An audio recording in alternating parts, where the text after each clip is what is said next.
He challenged everything the world believed about ancient Egypt and was silenced for it.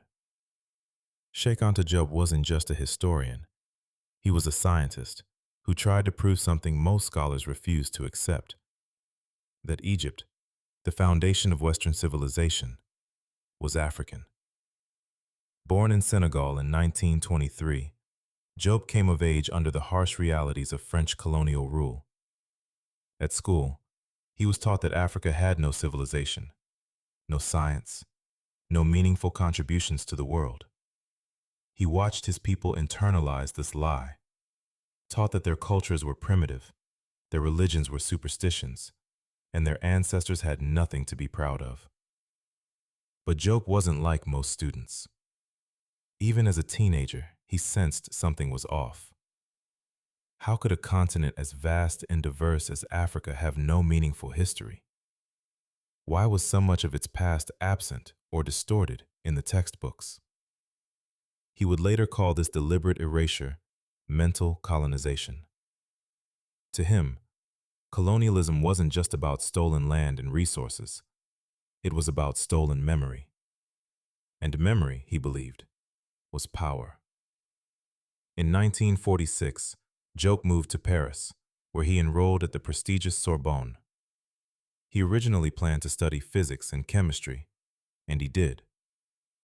But the more he learned about the physical sciences, the more questions he had about the history he was taught. He began reading widely: philosophy, archaeology, linguistics, anthropology. He studied the writings of Western historians who dismissed Africa as a land without history, including Hegel, who infamously wrote that Africa was not part of the historical world. That sentence haunted him, and he made it his mission to prove just how wrong it was. Unlike most historians, Diop brought a scientific methodology to the study of the past. He didn't just theorize, he measured, tested, analyzed. He used carbon dating to verify the age of African artifacts. He studied language families, tracing connections between ancient Egyptian and modern African tongues. He even pioneered melanin dosage tests on Egyptian mummies, a controversial method at the time, to demonstrate their black African origin. Diop's most explosive conclusion was this: ancient Egypt, the cradle of Western civilization, was not a Mediterranean or Middle Eastern culture, but a black African one. That argument was more than academic. For centuries, Egypt had been culturally divorced from the rest of Africa, carved out, de-Africanized, and rebranded as a foundation of Western thought. Diop saw that as historical theft. To him, reclaiming Egypt wasn't about ego or racial pride. It was about restoring Africa to its rightful place in global history. If Africa had birthed one of the world's greatest civilizations, then the entire premise of African inferiority collapsed. This belief became central to his life's work, and unsurprisingly, it attracted fierce opposition. Western scholars dismissed him as a radical, a race nationalist, a pseudo-scientist. His doctoral thesis, which later formed the basis of his groundbreaking book, The African Origin of Civilization, Myth or Reality, was rejected multiple times in France. Not because the data was flawed, but because the implications were too disruptive. In 1974, Diop finally got a global stage. At a UNESCO symposium in Cairo, Diop and fellow Senegalese scholar Théophile Obenga presented their evidence to an audience of Egyptologists, most of whom were European. They laid out linguistic similarities between ancient Egyptian and Wolof, Diop's native language. They showed cultural parallels, from spiritual practices to governance models. They even compared skeletal and genetic features of ancient mummies to modern Africans. And in a moment that stunned the academic world, the panel acknowledged that Diop and Obenga's claims were plausible. It was the first time African scholars had openly challenged the Western historical consensus, and won. But even after that victory, little changed. Textbooks didn't update. University syllabi remained Eurocentric, and Diop continued to be treated as an outsider in academic circles. But Diop wasn't just trying to correct the past.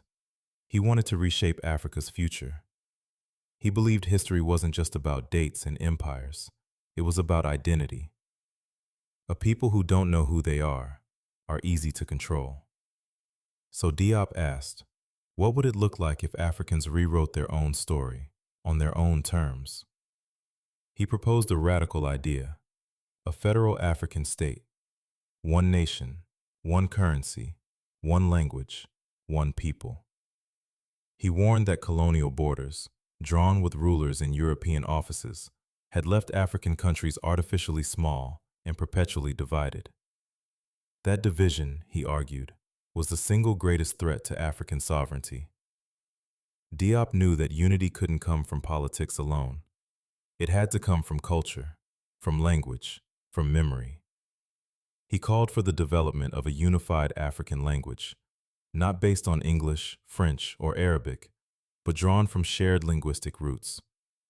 This would not only foster unity, but break the psychological dependence on colonizer languages. He studied traditional African legal systems, including forms of restorative justice and community-based governance. He noted that many of these were more democratic and participatory than their Western counterparts. He drew from ancient African spirituality, including the concept of Ma'at from Egypt, balance, order, truth, justice. To Diop, Ma'at wasn't just a religious idea, it was a political principle, a way of building societies rooted in harmony with nature and each other. And when he spoke of universities, he didn't mean copies of Oxford or the Sorbonne.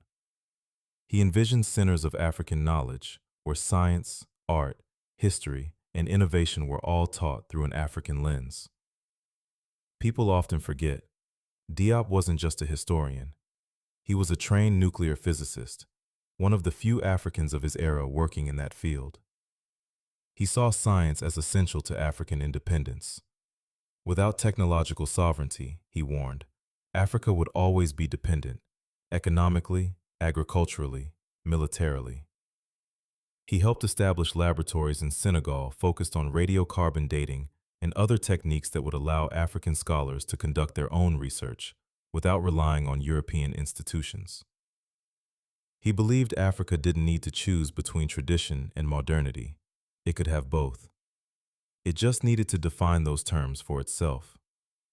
Despite his accomplishments, Diop was largely ignored by the West.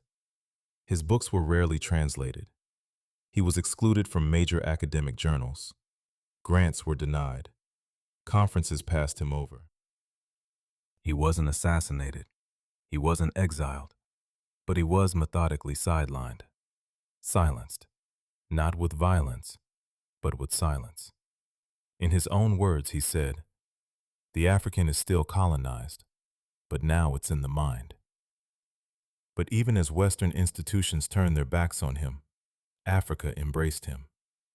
In Senegal, the University of Dakar was renamed Cheikh Anta Diop University, a national recognition of his legacy.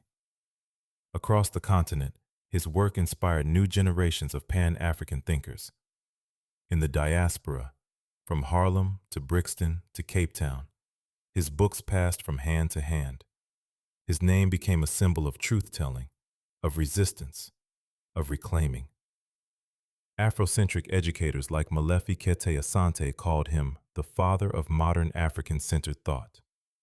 Artists, poets, and musicians invoked his vision in their work.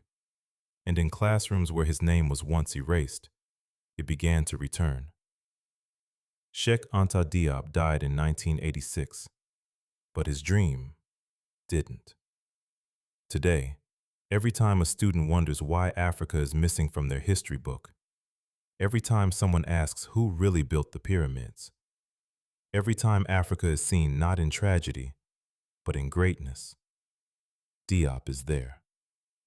He wasn't just a scholar, he was a liberator of memory, a man who saw history not as a mirror, but as a weapon.